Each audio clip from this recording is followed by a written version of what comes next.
அடுத்தவர்கள் பற்றி தேவையில்லா சிந்தனையோ, அடுத்தவர்கள் பற்றி முன்னேற்றத்தை பற்றி நமக்குள் கவலையோ, அடுத்தவர்கள் முன்னேற்றம் பற்றி பொறாமையோ இருக்கக்கூடாது என்கிறது ஒரு தத்துவம்.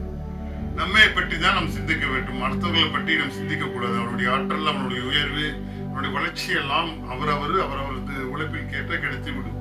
ஆனால் நாம் பொறாமைப்படுகிறோம். அடுத்தவர்களை முன்னேற முடியாமல் அவரை தடுக்கின்றோம். அவரை முன்னேற்குண்டான உணர்வுகளுக்குள்ள நம்ம அவரை பற்றி தவறாக நினைத்துக் கொள்கின்றோம். ஆனால் நமக்குள் நம்ம நினைத்தால் நம் உயர்வுகளுக்கு ஏன் அடுத்தவர்களை பற்றி நினைக்கக்கூடும்? அவன் வளர்ச்சியை கண்டோ அவருடைய உயர்வு கொண்டோ பொறாமைப்படக்கூடாது என்கிறார்கள்.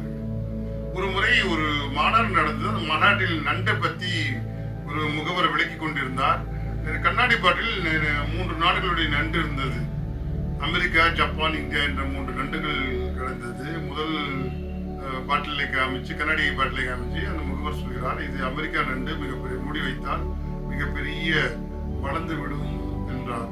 2வது ஒரு பாட்டிலை காட்டி விளக்கம் அளித்தார், இது வந்து ஜப்பான் நண்டு, சுறுசுறுப்பாக இருக்கும் என்று சொல்லிக் கொண்டே இருந்தார். 3வது ஒரு பாட்டிலை காமிச்சு, இது இந்தியா நண்டு, அதற்கு மூடி இல்லை, ஏனென்றால் எந்த நண்டு வெளியே வர முடியும் என்றால் கீழே இருக்கிற நண்டு மேலே நண்டு இழுத்து மேலே வராமல் இழுத்து விடும், இது இந்திய நன்று என்று சொல்லலாம். சிரித்துக் கொண்டே இந்த கதைகள் கூட சொல்லலாம். அடுத்த வளர்ச்சி முன்னேற முடியாமல் மேல் நோக்கி செல்லாமல் கீழே எடுத்துக்கொண்டு நமக்கு என்ன கிடைக்கப் போகிறது? நம்மும் முன்னேற முடியாது, அடுத்தவர்களை முன்னேற விடாமல் அந்த பொறாமை நமக்கு எதிர்க்கு.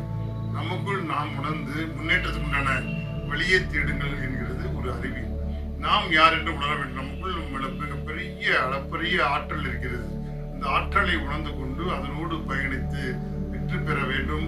அடுத்தவர் வளர்ச்சியோ அடுத்தவர் முன்னேற்றத்தையோ நம்ம ஏன் தடுக்க வேண்டும்?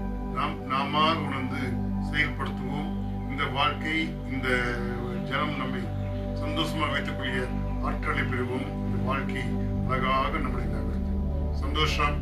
வாழ்க வளம்.